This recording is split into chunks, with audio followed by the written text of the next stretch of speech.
Bismillahirrahmanirrahim. Assalamualaikum warahmatullahi wabarakatuh. Selamat sore. Selamat sore semuanya.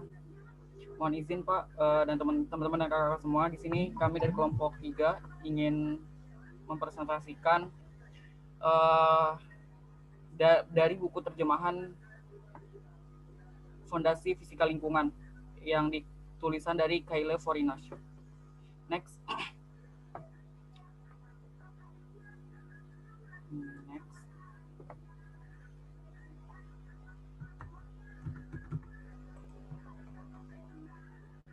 Bisa tolong di next.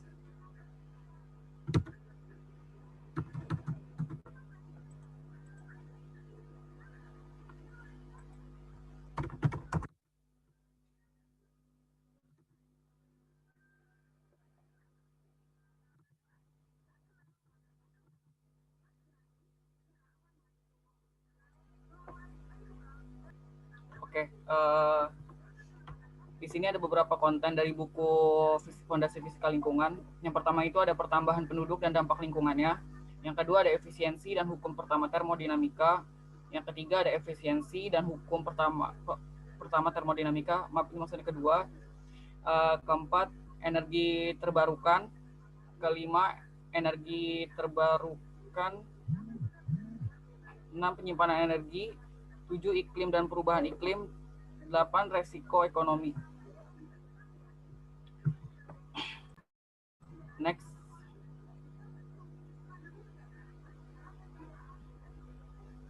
Nah, pada bahasan yang pertama ini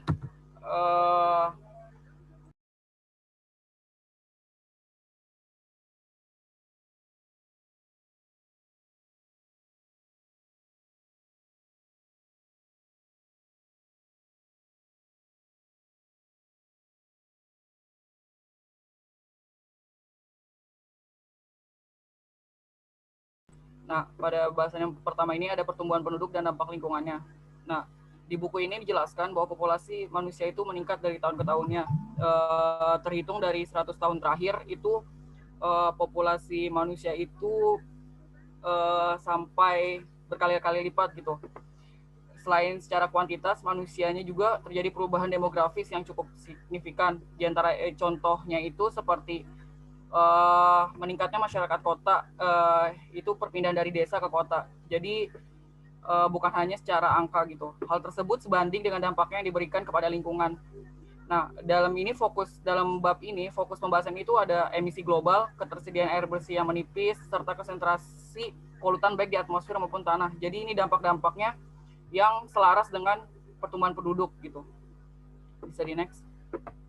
Nah, di sini ditampilkan gitu gambar pertumbuhan populasi. Nah, bisa dilihat ya, kalau secara yang garis biasa itu pertumbuhan populasi dunia itu terjadi peningkatan besar-besaran pada tahun sekitar 1900 sampai dengan 1950.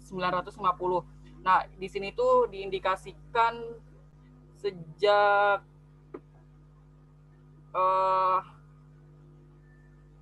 maksudnya di data ini diproyeksikan oleh Divisi Populasi Perserikatan Bangsa-Bangsa, di mana faktor terbesar yang mempengaruhi adalah angka kesuburan dari tiap negara atau bangsa. Nah, bisa dilihat ya bahwa di antaranya itu Asia merupakan pertumbuhan populasi terbesar gitu di dunia dari benua Asia sendiri, dan di paling terakhir itu ada Oseania, Amerika, dan Eropa. Bisa di next. Nah, kalau bicara populasi ini sebenarnya bisa dihitung ya, bisa dihitung pertumbuhannya gitu.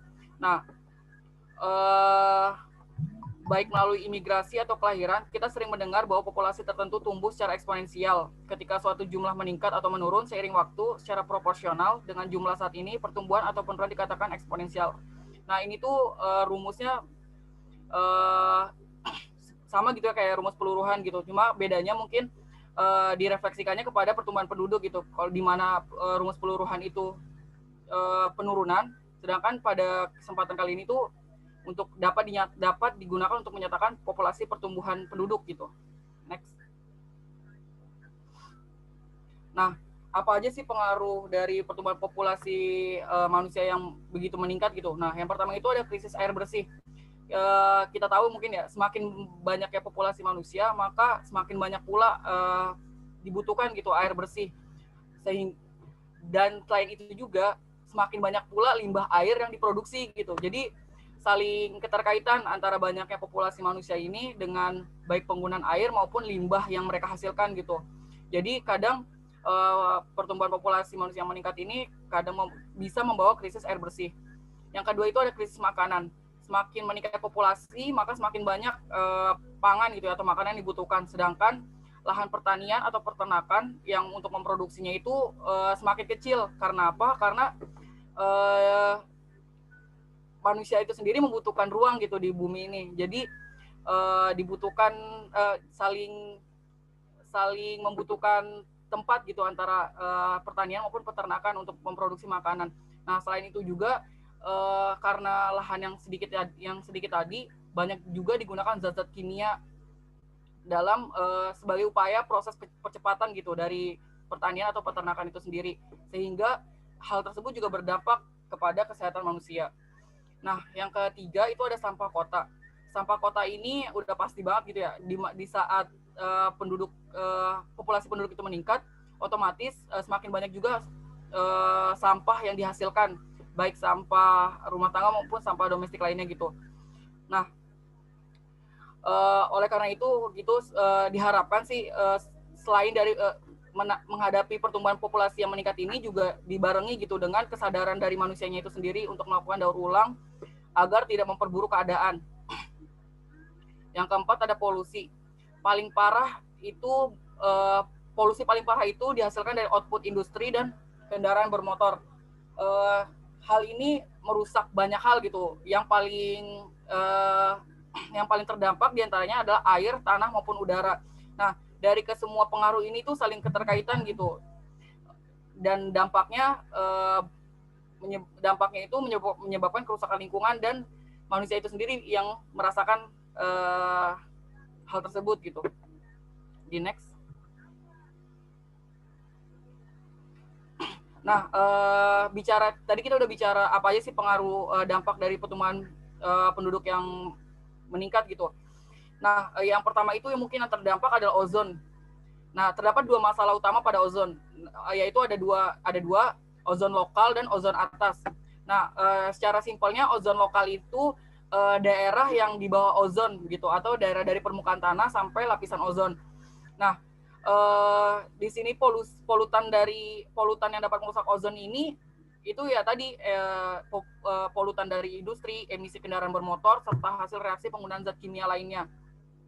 Nah, masalah ozon atas ini sedikit disclaimer ya. Jadi ozon lokal ini ibaratnya kerusakan yang diakibatkan itu ya lokal. Misalkan daerah Tangerang itu banyak pabrik-pabrik industri. Nah, otomatis yang terdampak paling parah dari industri di Tangerang itu ya ozon yang di Tangerang gitu. Nah, selain itu ada masalah ozon atas. Nah, masalah ozon atas ini yang merupakan jadi masalah global gitu karena seluruh dunia merasakan dampaknya.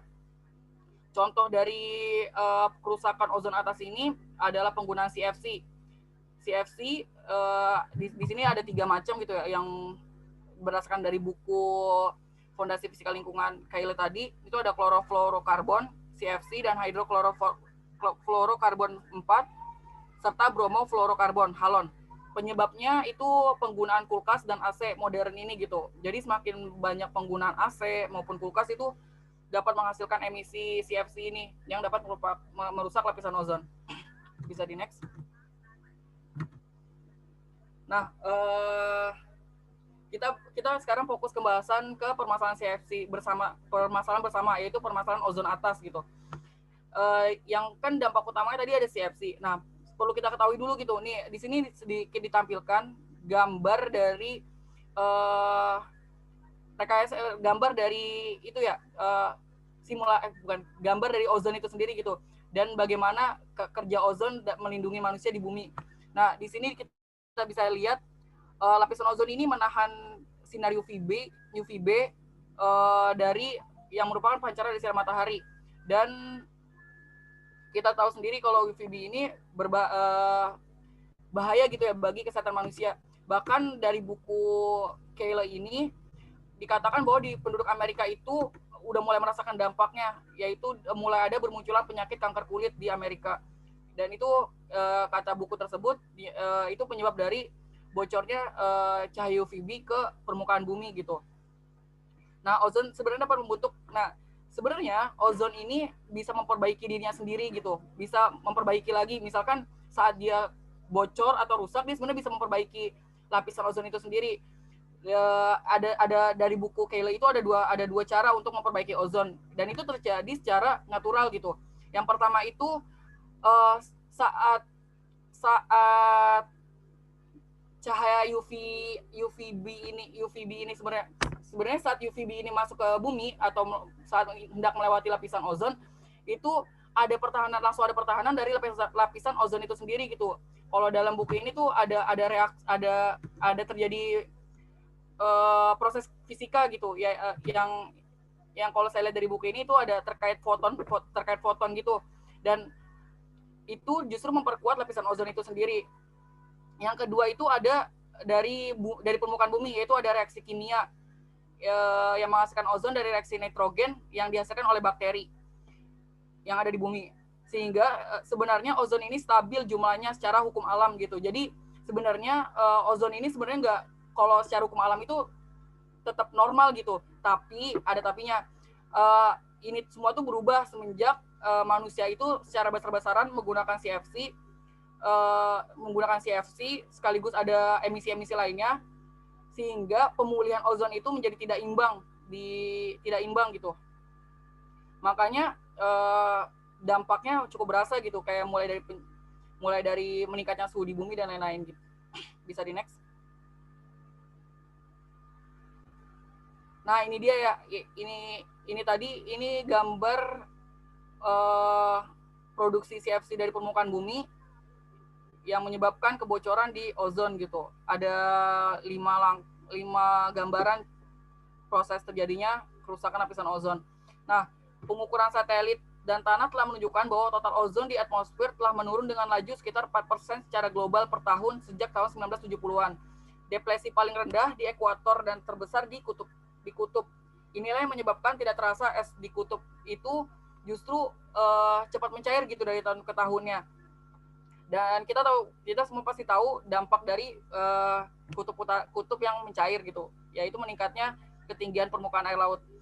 Nah, salah satu hasil dari penemuan menipisnya lapisan ozon ini adalah pelarangan lapisan ozon, lubang ozon khususnya adalah pelarangan CFC. Nah, sebenarnya udah ada upaya dunia gitu ya, pada awal 1980-an pemerintah dan badan internasional telah memperlakukan peraturan untuk penggunaan CFC.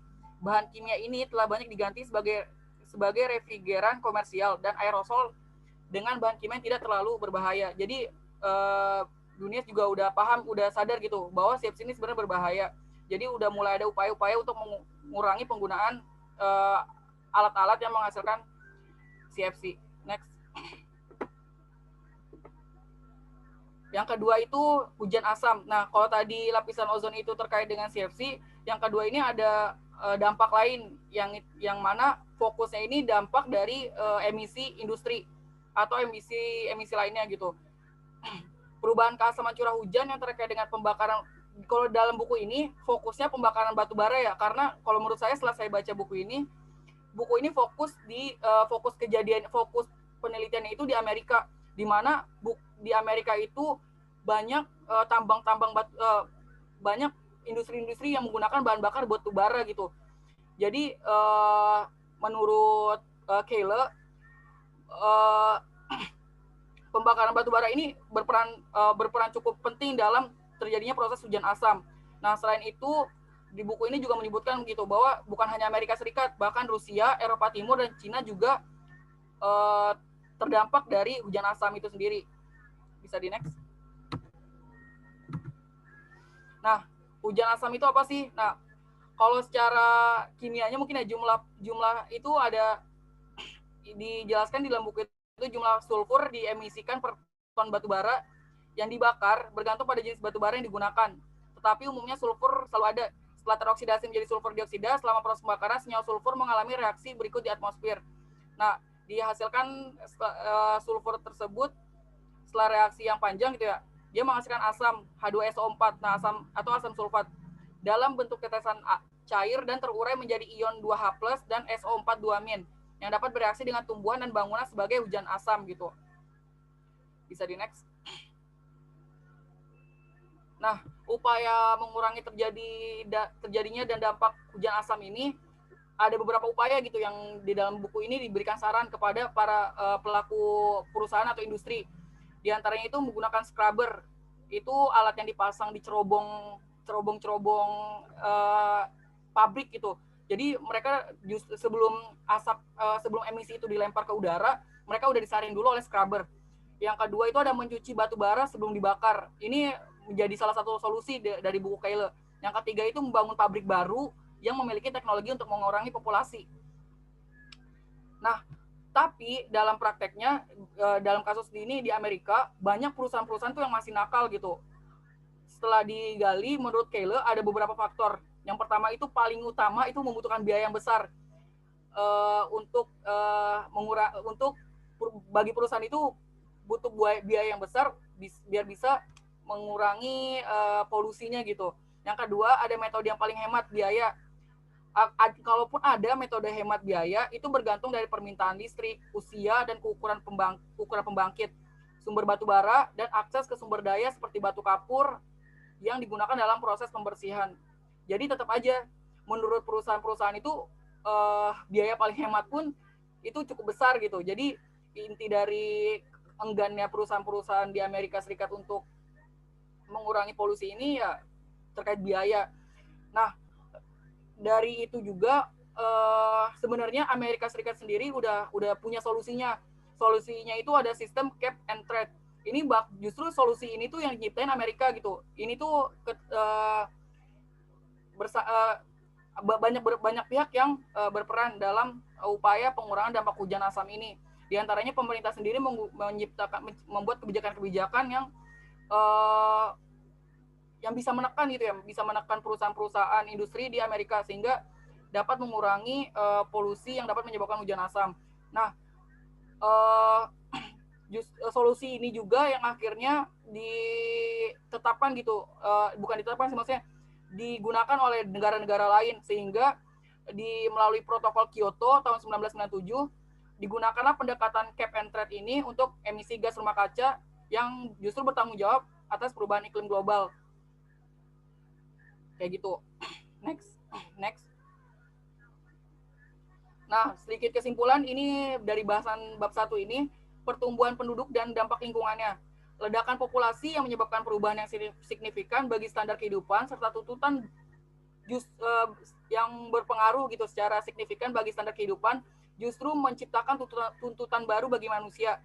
Di antaranya itu manusia dituntut untuk penggunaan air dan energi yang meningkat. Produksi pangan yang meningkat, polusi pun juga meningkat. Nah, ketiga hal tersebut menyebabkan banyak masalah lain yang muncul gitu.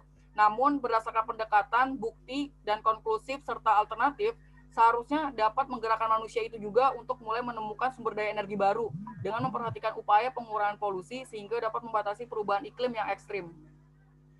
Next. Oke, sekarang masuk ke pembahasan bab 2, yaitu efisiensi dan hukum pertama termodinamika. Next. Nah, sebenarnya ini bahasan di buku ini tuh cukup teoritis ya, maksudnya cukup teoritis.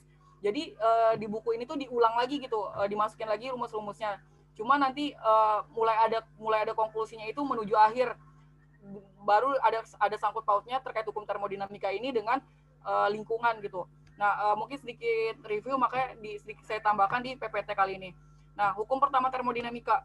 Hukum pertama termodinamika ini setara dengan hukum kekekalan energi, yang bunyinya energi tidak dapat diciptakan atau dihancurkan, tetapi dapat dirubah bentuknya. Nah, dalam mekanika klasik kita sering tertarik gitu, atau seringkali disebut dengan energi total. Tetapi energi dapat berubah dari satu jenis ke jenis lainnya. Nah, termodinamika ini dikenal dengan pengganti energi. pada bahasan mekanika. Kita akan sering berjumpa dengan kerja yang simbolnya itu W, energi panas itu Q, dan perubahan energi dalam delta U apabila dirumuskan menjadi delta U plus Q plus W. Next. Nah, proses perubahan energi yang dari termodinamika ini umumnya ya dipengaruhi oleh perbedaan atau perubahan suhu yang mana dihasilkan dalam bentuk Joule. Nah, ada 3 mekanisme terjadinya perubahan energi. Perubahan energi itu ada konveksi, konduksi, dan radiasi. Bisa di next. Nah, usaha dan termodinamika. Usaha ini terlalu rumus ya, maksudnya sama gitu kayak rumus yang udah pernah dijelaskan di fisika dasar sebelumnya, di mana rumus usaha itu integral dari XI sampai X awal atau X awal menuju X akhir vektor F terhadap ds, di mana F adalah gaya yang bekerja pada jarak antara beberapa lokasi awal X awal dan lokasi akhir atau XF. Sedangkan persamaan usaha W pada termodinamika itu adalah W integral dari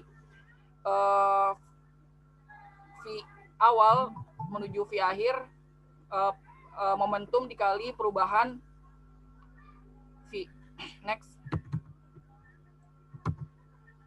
Nah, energi dalam atau pada termodinamika atau yang biasa disimbolkan dengan U merupakan jumlah dari semua jenis energi yang mungkin dimiliki masing-masing molekul. Ini mencakup energi mekanik dari masing-masing molekul seperti energi rotasi, getaran, kinetik yang pada tingkat mikroskopis.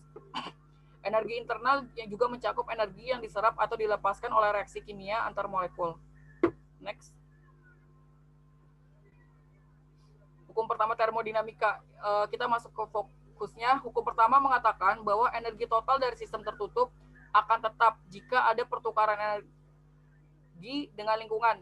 Jika kita menambahkan energi panas ke suatu zat melalui perbedaan suhu dan memberikannya usaha atau mengubah volume, energi internal akan berubah dengan jumlah yang sama dengan energi yang ditambahkan.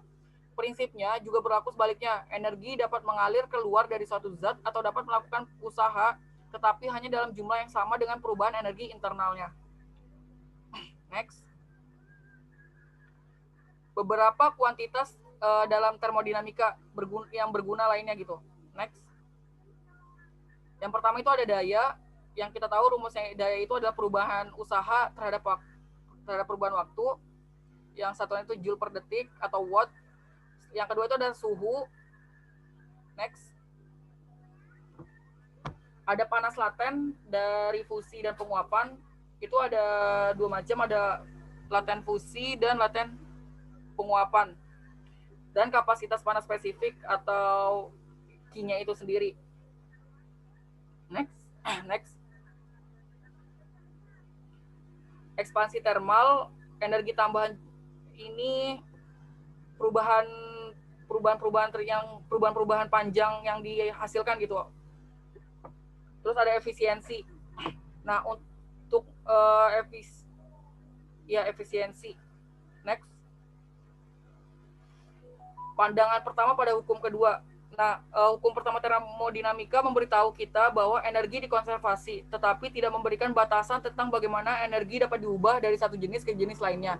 Nah, di hukum termo kedua ini yang menjelaskan sekaligus membatasi jenis konversi energi yang dimungkinkan. Misalnya, dikatakan bahwa kita tidak dapat mengubah semua energi panas secara langsung menjadi pekerja usaha. Perubahan lain dalam energi internal harus terjadi pada waktu yang bersamaan. Next. Nah, jenis transfer energi tadi sempat disinggung di awal, itu ada 3 macam, ada konduksi, konveksi, dan radiasi. Next. Ada penerapan transfer energi. Itu yang pertama dari buku Kehle ini ada 3 macam, yaitu transmisi panas melalui dinding komposit, itu kasus transfer energi yang terjadi konduksi dan konveksi, menggabungkan kedua persamaannya menjadi satu persamaan dengan mengabaikan radiasi dan penguapan untuk saat ini. Kasus yang paling umum adalah kehilangan panas antara 2 reservoir yang dipisahkan oleh penghalang ketebalan L atau yang berjarak L. Yang kedua itu ada hukum pendingin Newton. transfer energi dari suatu objek dengan asumsi perbedaan suhu antara kedua objek tetap konstan. Namun, jika benda panas tidak dapat mempertahankan suhu yang konstannya tadi, maka suhu akan turun sehingga energi akan hilang gitu. Hukum pendinginan Newton masih berlaku. Yang ketiga itu ada pelapis jendela, mengubah sifat kaca itu sendiri untuk mempengaruhi konduksi panas melalui jendela. Awalnya ini adalah perubahan permanen pada riasan kaca, seperti tinting atau pelapis yang disebutkan sebelumnya.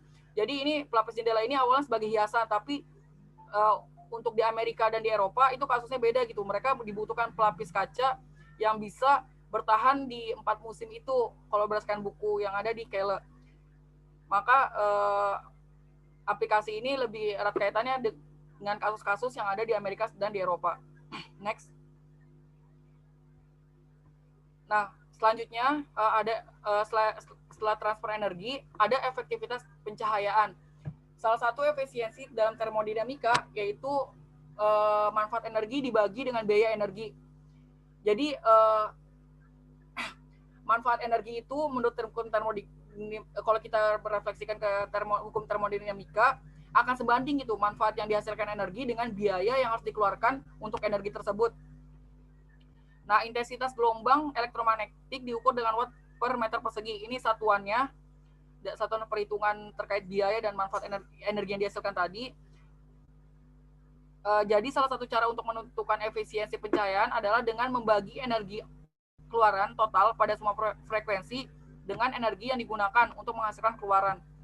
Namun, biasanya terjadi bahwa sebagian besar cahaya yang dipancarkan oleh lampu tidak berada dalam bagian spektrum yang terlihat dan karenanya tidak berguna untuk tujuan penerangan.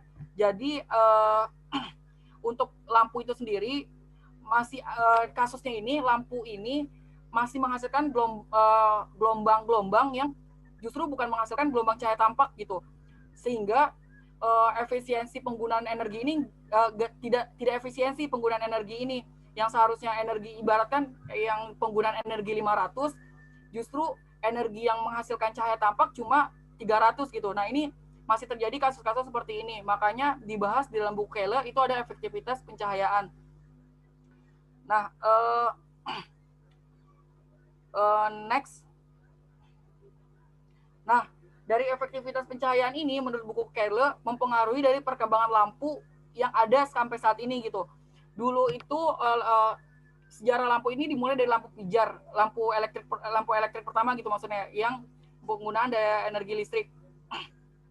Nah, lampu pijar ini justru cuma mengubah 5% dari energi input menjadi cahaya tampak. Bayangkan dari 100% energi listrik yang dipakai, cuma 5%-nya gitu yang bisa menghasilkan cahaya tampak gitu, dan sisanya itu menjadi menghasilkan gelombang-gelombang yang bukan cahaya tampak. Oke lah lampu ini tetap nyala gitu, tapi nggak efisien, penggunaan udah penggunaan energi listriknya banyak, sedangkan output yang dihasilkan cuma sedikit.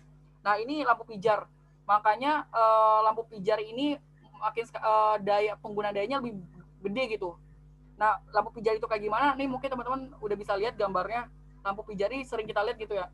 Bahkan mungkin sekarang masih banyak digunakan gitu. Yang kedua itu ada lampu fluoresen. Nah, lampu fluoresen ini tuh ibaratnya menurut buku Kehle upgrade dari lampu pijar, di mana di sini tuh bergantung pada radiasi diskrit daripada radiasi benda hitam. Mereka dapat beroperasi pada suhu yang lebih rendah dan menjadi lebih efisien. Nah, kalau dibandingkan lampu pijar tadi, saat lampu pijar ini nyala, teman-teman mungkin bisa coba gitu kali di rumah ya. Kalau lampu pijar ini nyala, lampu itu panas gitu. Dan ini merupakan salah satu energi yang dihasilkan, energi yang dikeluarkan dari lampu pijar itu sendiri, selain dari cahaya tampak yang dihasilkan. Nah, lampu fluoresen ini beroperasi pada suhu yang lebih rendah dari lampu pijar, sehingga lebih efisien gitu. Yang energi seharusnya untuk cahaya, energi yang seharusnya untuk cahaya lebih fokus ke cahaya, bukan ke energi yang lain. Namun tapi ada tapinya, spektrum gelombang yang dihasilkan lampu fluoresen ini masih kurang efisien karena suhunya masih lebih besar juga. Jadi walaupun ada pengurangan suhu dari lampu pijar, tapi pengurangannya itu masih belum dikatakan efisien gitu dari lampu fluoresen. Nah, upgrade dari lampu fluoresen ini adalah penggunaan lampu LED. Nah, lampu LED ini tidak bergantung dari radiasi benda hitam atau pengguna yang berkaitan dengan suhu tadi untuk mengeluarkan cahaya karena tidak harus beroperasi pada suhu tinggi yang terkait dengan hilangnya efisiensi.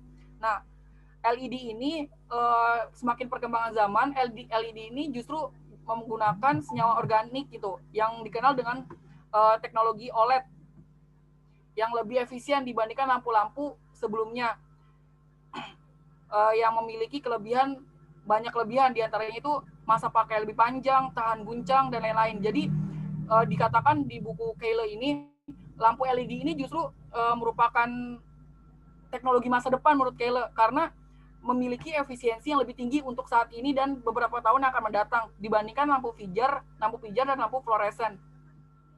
Gitu. Makanya lampu LED menurut buku Keyle ini lampu yang paling efisiensi itu lampu LED. Next. Yang ketiga itu ada transfer energi listrik. Nah, ini bisa teman-teman lihat alurnya ya, alur transfer energi dari pembangkitnya sampai sampai ke rumah-rumah. Meskipun aliran arus listrik bukanlah mekanisme perpindahan panas, tapi aliran arus listrik ini merupakan sarana penting untuk memindahkan energi dari satu tempat ke tempat yang lain gitu. Dan ini erat kaitannya gitu dengan termodinamika, walaupun beda bahasan gitu ya. Karena termodinamika itu berkaitan dengan panas atau suhu. Selanjutnya sebagai contoh, pembangkit listrik tenaga batu bara tradisional sekitar 30% sampai 10%, 40% itu efisien. Karena kayak nggak efisien maksudnya. Jadi di saat produksi energi listrik ini, saat transfer energi listriknya ini terjadi pengurangan gitu per kWh-nya di Amerika Serikat. Jadi ibaratnya nih, penggunaan 3 kWh dari sumber primer atau dari pembakaran batu bara tadi cuma 1 kWh yang akhirnya sampai ke rumah gitu. Dan itu bayangkan 1:3 gitu, dari batu bara yang udah sebanyak itu cuma menghasilkan 30%-nya gitu, 30%-an dari 100% yang diproduksi. Belum lagi dampaknya terhadap lingkungan. Jadi menurut Keyle, penggunaan listrik selain pembangkit listrik tenaga batu bara ini udah nggak banget efisien, terus kita rugi juga gitu dari hasil output listriknya. Sehingga selanjutnya ini akan fokus bahasannya ke kelistrikan atau hukum kelistrikan di fisika. Next.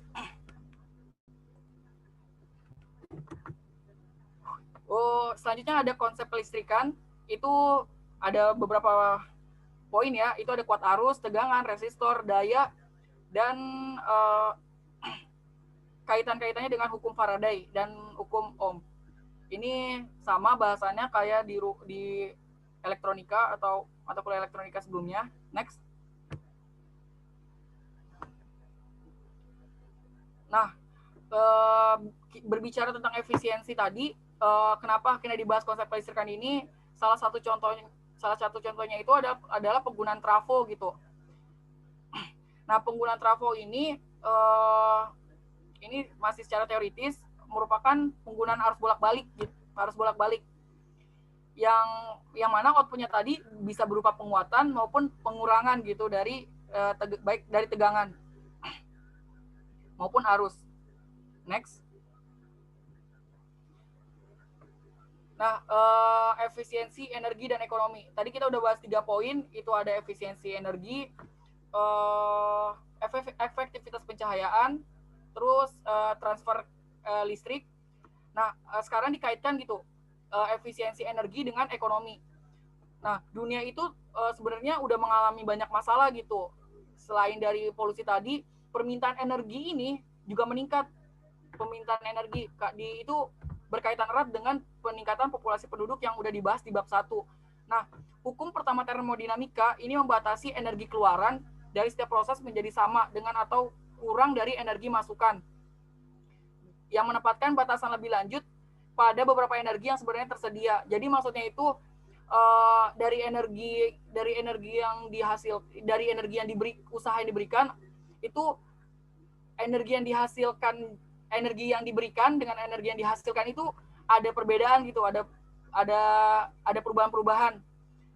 Mengingat keterbatasan pasokan energi yang terbatas, untuk mencapai efisiensi yang lebih tinggi dengan kogenerasi atau mengurangi aliran energi yang tidak diinginkan.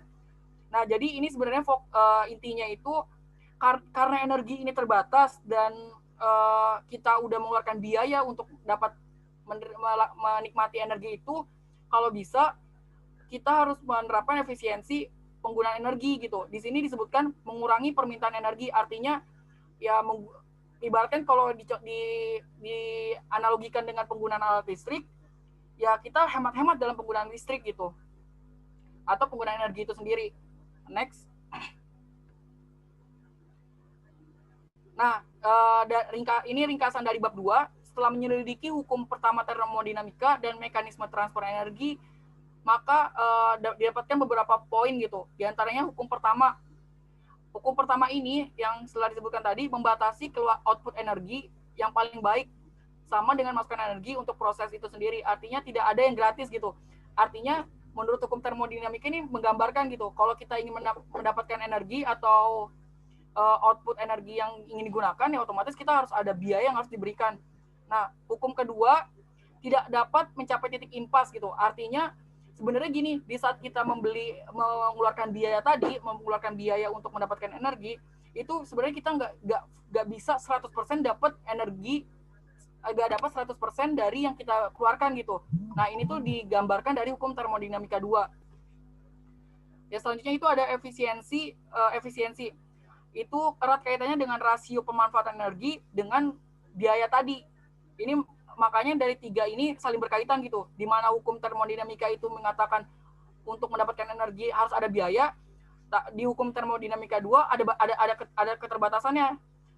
Di saat kita mengeluarkan biaya, energi yang kita dapatkan itu pastinya nggak impas gitu, nggak sebanding karena ada perubahan-perubahan energi lainnya. Yang ketiga itu efisiensi, maka berdasarkan hal tersebut dibutuhkan rasio-rasio yang ideal gitu antara pemanfaatan energi dengan biaya yang dikeluarkan. Nah, di solusi yang diberikan tadi ya penghematan dalam penggunaan energi dan lain-lain. Next.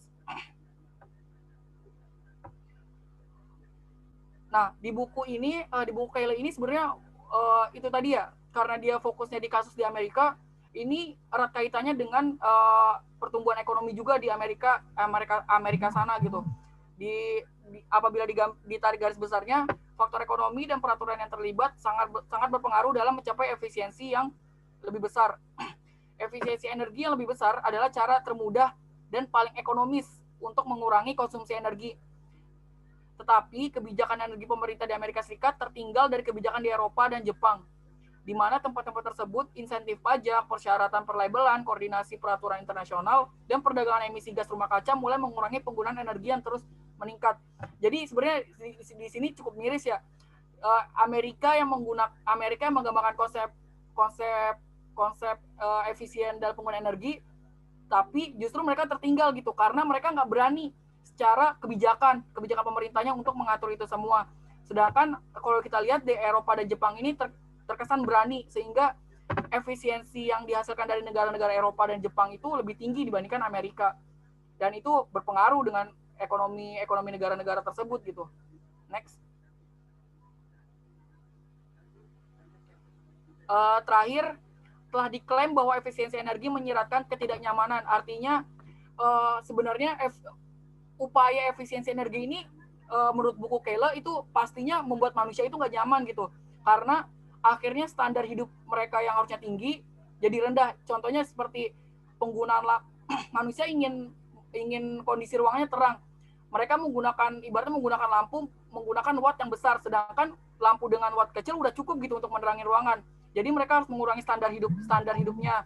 Terus biaya yang lebih tinggi, biasanya alat-alat atau teknologi-teknologi yang hemat daya itu justru juga harganya mahal gitu. Makanya dikatakan di buku Keyle ini membutuhkan biaya yang besar juga. Tetapi seperti yang udah kita bahas di bab 2 ini, justru dengan efisiensi energi ini dapat meningkatkan pertumbuhan ekonomi, menurunkan biaya untuk konsumen dan menggunakan lebih sedikit energi gitu. Sehingga tujuan dari uh, penghematan, pelestarian lingkungan gitu yang terkait dengan pembangkit-pembangkit yang menghasilkan polusi tadi itu justru berkurang gitu, sehingga energi-energi tersebut dapat dikonversikan ke tempat yang lain dan yang lebih efisien. Next. Selanjutnya akan dibahas oleh rekan saya untuk bab 3 dan seterusnya. Nah, selanjutnya ada pembahasan efisiensi dan hukum kedua termodinamika. Next. Hukum kedua termodinamika membatasi jenis konversi energi yang dimungkinkan. Misalnya dikatakan bahwa dalam proses siklik kita tidak hanya dapat mengubah panas menjadi usaha, beberapa perubahan lain harus terjadi pada waktu yang bersamaan.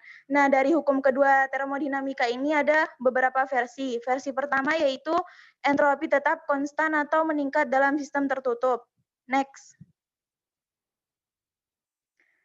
Versi kedua, dalam sistem tertutup, aliran panas mengalir dari panas ke dingin. Dibutuhkan energi masukan untuk membuatnya mengalir ke arah lain. Versi ketiga, siklus Carnot adalah siklus yang paling efisien. Mungkin untuk operasi mesin panas reversibel dalam proses siklik. Next. Selanjutnya ada mesin panas dan aplikasi. Pada bagian ini kami membandingkan 4 siklus mesin kalor yang paling umum digunakan saat ini. Seperti lemari es dan pompa panas yang pada dasarnya adalah mesin panas yang bekerja secara terbalik. Pekerjaan mekanis dimasukkan dan panas dipindahkan dari reservoir dingin ke reservoir panas. Kulkas dan pompa panas tunduk pada batasan efisiensi hukum kedua yang serupa dengan mesin panas. Next. Terlihat jelas ya pada gambar ini terdapat skema tekanan versus volume dan suhu versus diagram entropi untuk siklus Carnot. Dalam skema ini ada beberapa langkah-langkah dalam prosesnya. Yang pertama, dari A ke B terjadi proses pemanasan isotermal yang dimana sistem menyerap panas secara konstan suhu dengan membiarkan piston mengembang saat bersentuhan dengan reservoir panas bersuhu tetap yang besar. Kemudian dari B ke C terjadi proses adiabatik ekspansi yang dimana piston diisolasi secara termal itu terus berkembang dari tekanan B volume B untuk tekanan C volume C adiabatik, berarti tidak ada pertukaran panas. Selanjutnya dari C ke D terjadi proses pendinginan isotermal yang dimana tekanan C volume C untuk tekanan D dan volume C panas secara konstan suhu dikeluarkan saat piston mengembang saat bersentuhan dengan reservoir dingin bersuhu tetap yang besar. Selanjutnya dari D ke A terjadi proses kontraksi adiabatik di mana isolasi piston secara termal dan dibiarkan terus berkontraksi kembali. Tidak ada panas yang dipertukarkan. Next. Di sini terdapat skema lemari es. Efisiensi lemari es dan pompa kalor dibatasi oleh hukum kedua. Dalam hal ini, efisiensi didefinisikan sebagai efisiensi sama dengan manfaat per biaya, seperti yang telah dijelaskan dalam slide sebelumnya ya. Di mana manfaat adalah panas dipindahkan dari reservoir dingin atau panas dikeluarkan ke reservoir hangat, dan biaya usaha dilakukan oleh motor. Untuk menghindari kebingungan dengan mesin panas, di mana efisiensinya tidak pernah lebih besar dari suhu, efisiensi termodinamika diubah namanya menjadi koefisien kinerja atau COP untuk perangkat ini. COP itu adalah manfaat per biaya atau energi berguna yang ditransfer dibagi dengan input usaha. Next. Selanjutnya, sel bahan bakar dan baterai. Menurut definisi, dalam proses siklik, energi internal kembali ke nilai yang sama pada akhir proses, yang dimana energi internalnya 0,7. Pada baterai dan sel bahan bakar, reaksi kimia dari sel bahan bakar hidrogen yang dikombinasikan dengan oksigen menghasilkan air sebagai produk limbah, namun dimungkinkan untuk membuat sel bahan bakar yang akan menggunakan metana, etanol, atau senyawa pembawa hidrogen lainnya. Sebagai contoh, sel bahan bakar yang menggunakan metana sebagai bahan bakar umumnya mengeluarkan kondisi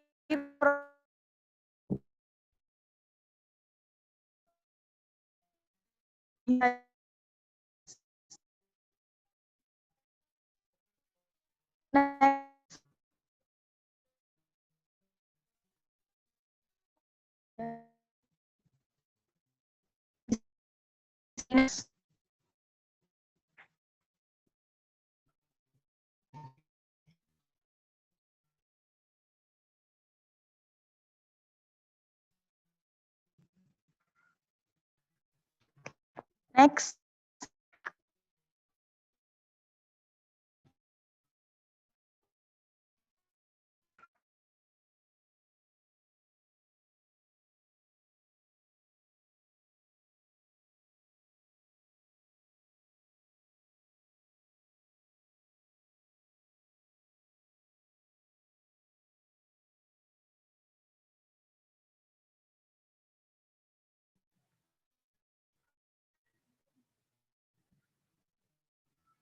Kuduga.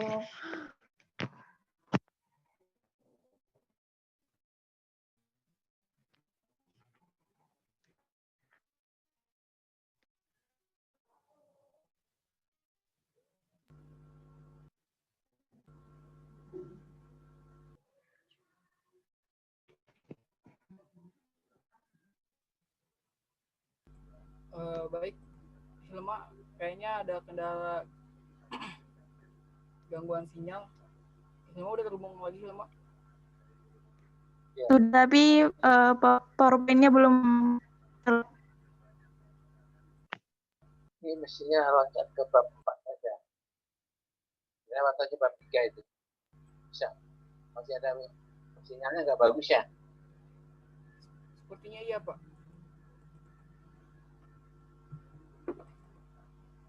Yaudah, saya coba dibantu yang punya sinyal bagus, langsung ke bab 4. Singkat-singkat aja.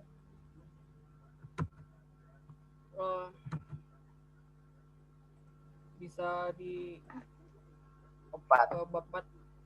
Ya. Singkat aja judulnya, nggak usah dibaca. Apa-apa ini tak tertekan. Langsung. Energi tak terbarukan. Bab 4 energi tak terbarukan. Next. Nah, di sini ini ada grafik penggunaan energi dari masing-masing benua, bisa dilihat ya. Yang paling banyak itu dari Amerika dan Asia, Oceania, yang merupakan Asia. Next. Di sini ada grafik permintaan energi, bisa dilihat. Baca. Untuk memprediksi permintaan energi.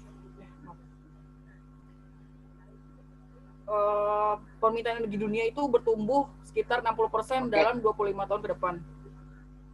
Ya, next. Sumber energi global.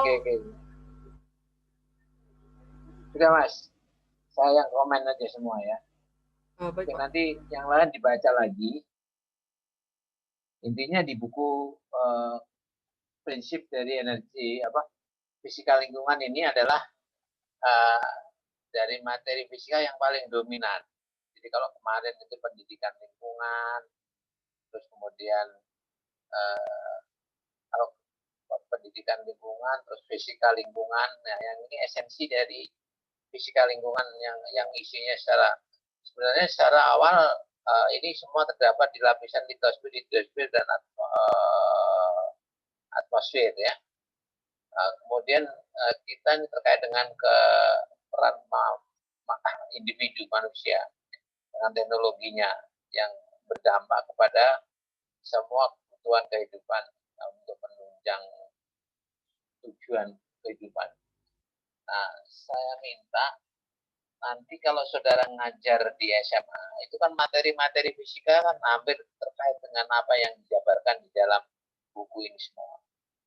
Artinya, pada saat saudara ingin mengajarkan energi gitu ya, saudara akan menjelaskan tentang rumus energi.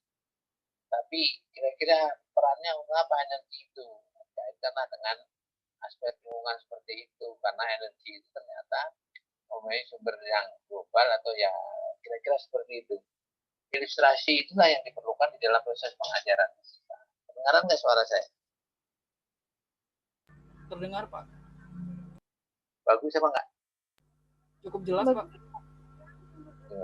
Jadi harapan saya nanti pada saat saudara ngajar atau menggunakan lingkungan sebagai basic pengajaran fisika, ini topik-topik seluruh kurikulum yang ada di dalam materi pelajaran fisika SMA itu ada semua dimuatkan di sini. Nah, tentunya yang tidak tercantum misalnya mekanikanya tidak ada. Tapi saudara bisa mengambil contoh bahwa mekanika itu adalah ilmu tentang gerak dan daya.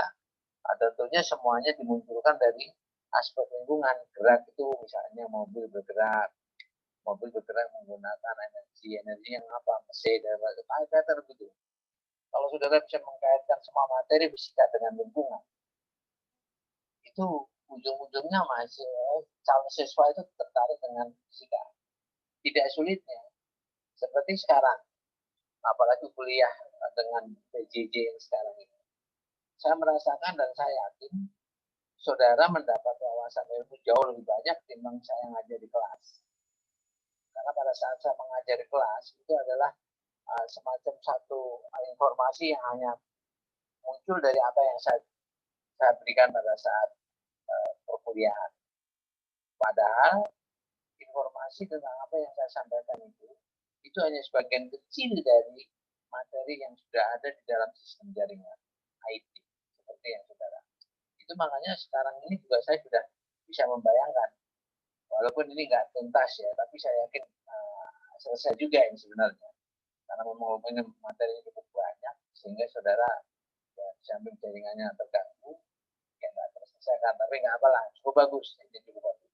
Nah, artinya dengan 5 buku yang ditransit dalam 20 orang atau 5 kelompok ini, saya yakin saudara-saudara kalau memperhatikan dengan baik presentasi dari teman-teman saudara, maka kemampuan saudara akan bertambah banyak. Nah, untuk pemahamannya tentunya nanti dibaca lagi. Itu makanya saya pesan kemarin, semua perkuliahan, semua presentasi direkod. Tujuannya siapa? Nanti kalau iseng mau tidur, mau membahas tentang buka di pencet YouTube-nya, setel videonya, sehingga nanti bisa merekam kembali dan akan mudah mengingatnya. Nah, ini yang kelebihan dari belajar dengan jarak jauh dan sekarang. Nah, termasuk hampir semua mata kuliah. Cuma memang ya ada risiko capeknya guru, apalagi berjam-jam di depan notebook, komputer, kemudian menulis kurang.